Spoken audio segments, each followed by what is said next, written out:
Okay, so let's talk about coming up with some great thumbnail sketches for our first project.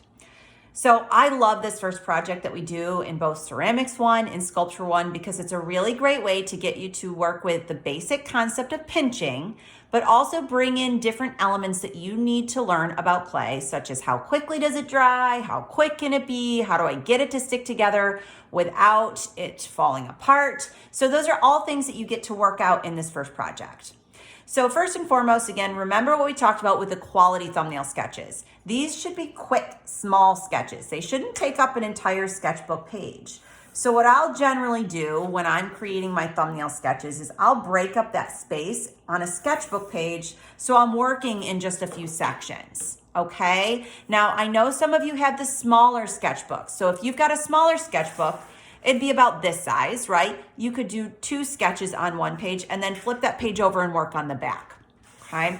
Biggest thing is, guys, when you're creating sketches, you wanna have this on a different sheet of paper than perhaps your notes. So say you've got the notes that we just took in class. You don't wanna put them on the same page as that because you are going to turn in these sketches for a grade at the end of the project.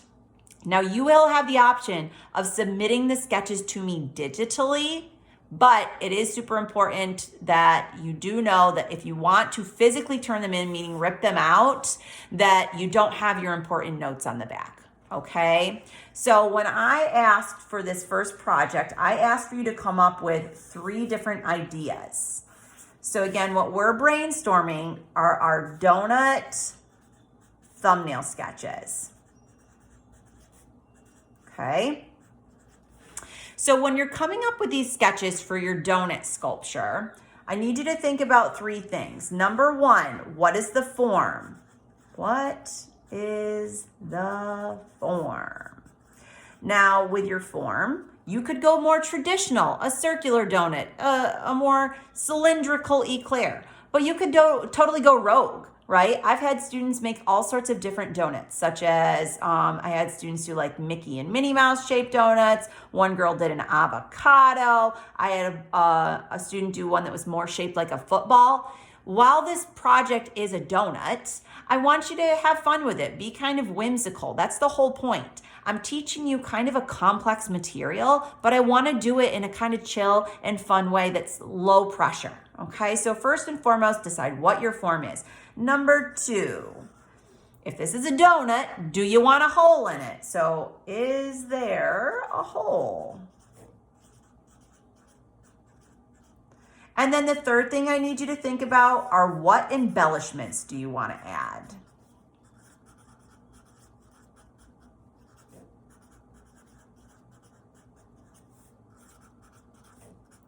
For instance, sprinkles, frosting, etc. Okay, so with each of these solutions, I need you answering those 3 questions, okay, visually. So first of all, I'm going to start with my first sketch.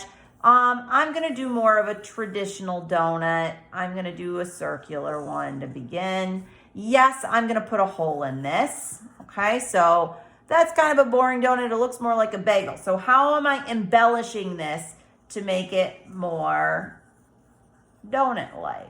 All right, so I'm gonna put like chocolate on there, and then I'm going to add sprinkles.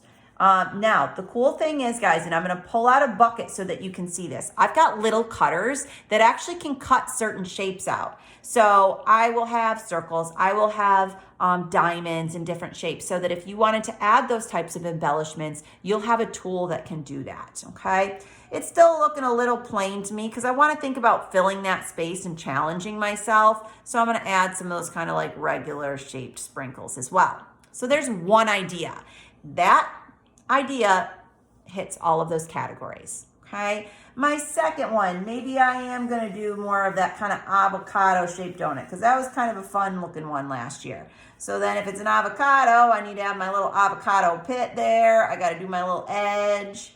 But it's still a donut, so I'm going to still make it kind of donut-like. This is going to be a pit, okay? So I am not going to do a hole. So this one I would do solid.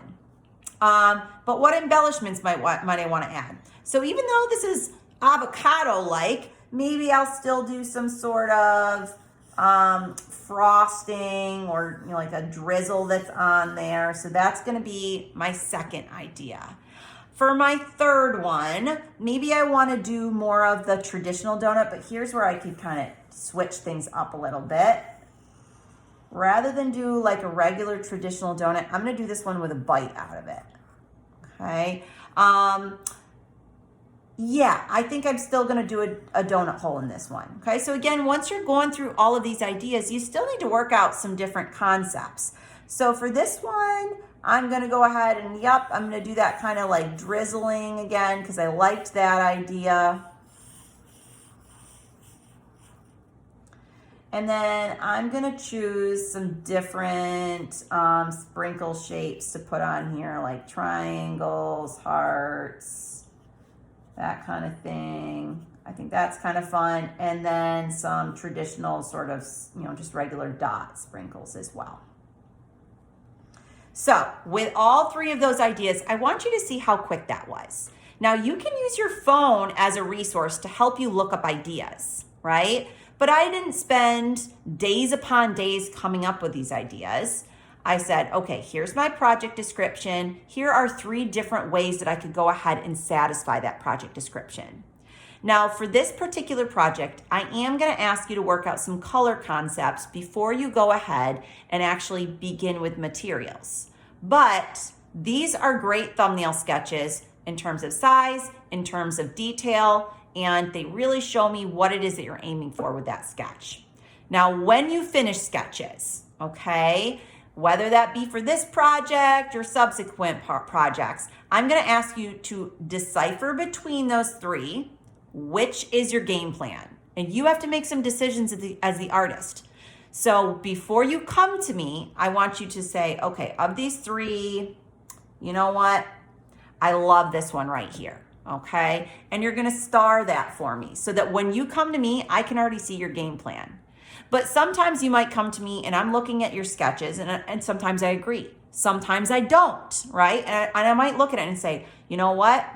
I love that idea, but I like how you did that donut bite right there. Do you want to add that to this? And we have those creative conversations so that you might go and enhance or add or change something. And I might say, okay, take this and pop that up there, and now we're good to go. Before you start building, I'm going to sign off. I'm going to give you my little KW signature so that I know when I'm circulating and instructing you, that's the game plan. That's the one that we're aiming for. So I like to see those sketches out as you're building so that I can help you. Also, at the end of the project, remember I said you're going to be turning in these sketches for a grade. I need to see that sketch that has my signature on it to give you the points. And we'll talk more about that when we discuss the rubric. But this is a great example of coming up with thumbnail sketches that satisfy that first project description. Go have fun, guys.